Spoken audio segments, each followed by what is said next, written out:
March 11, 2011. At 2:46 p.m. local time in Japan. That moment, it wasn't just the clocks that stopped. Time collapsed upon a town. This is Namie, a small coastal town in Fukushima Prefecture. Its streets echoed with children's laughter. Fishermen set out to sea in the early morning, and the elderly gathered in tea houses. But now, the streets are empty. The houses, abandoned. Clothes still hang on laundry lines, frozen like time itself. At 2:46 p.m., a magnitude 9 earthquake struck. It lasted 45 seconds, but it left a lifetime's worth of destruction.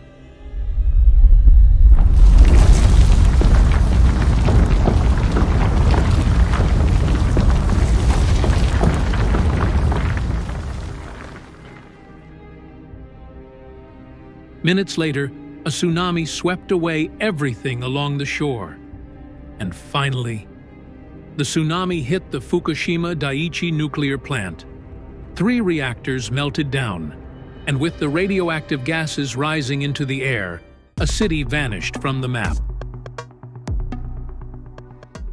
Yuki Sato was a teacher at Namie Elementary School.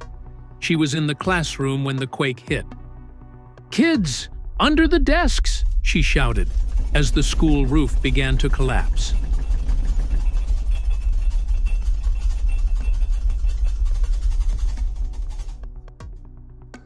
When they were evacuated, all she had was her student roll call book. Parents boarded buses without seeing their children. Yuki never returned to her school again. Years later, in 2020, she returned to her classroom wearing a hazmat suit, a radiation mask. The desks still held open notebooks. One of them had a sentence written inside. "Today, I'm going shopping with my mom." After the evacuation, the town began to rot. Milk cartons dated 2011 on store shelves. Serum bags still hanging in abandoned hospitals. A calendar, frozen on March 11th. Some streetlights are still on, but no one looks at them. Cars yellowed in parking lots, with toys, photos, shopping receipts inside. Kenji was a technician at the Fukushima plant. When the meltdown began, he didn't flee. He was one of the first 10 to go inside. With protective gear, they could only stay for 15 minutes. 1 minute too long meant death. Kenji retired 7 years later, but the radiation still lingers in his body. Why did we stay? We had no other choice. Our children were watching us. After the disaster, Japan spent billions cleaning the region.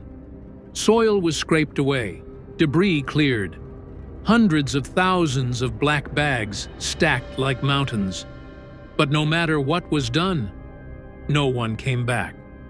Because fear lasts longer than radiation.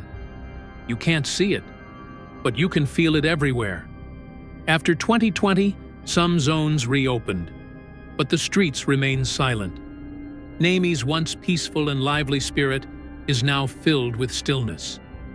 Today, only 3 kinds of people come to Namie: scientists taking radiation readings, documentary filmmakers tracing an unimaginable disaster, and curious tourists wandering its streets with permits, masks, and cautious steps. Namie is now filled only with echoes of the past. This video tells not just the story of a town, but of a nation's memory. Sometimes, reality strikes harder than fiction. New stories, forgotten cities, and faces lost in the dark. On this channel. Subscribe. Because if we forget, one day, we too will be forgotten.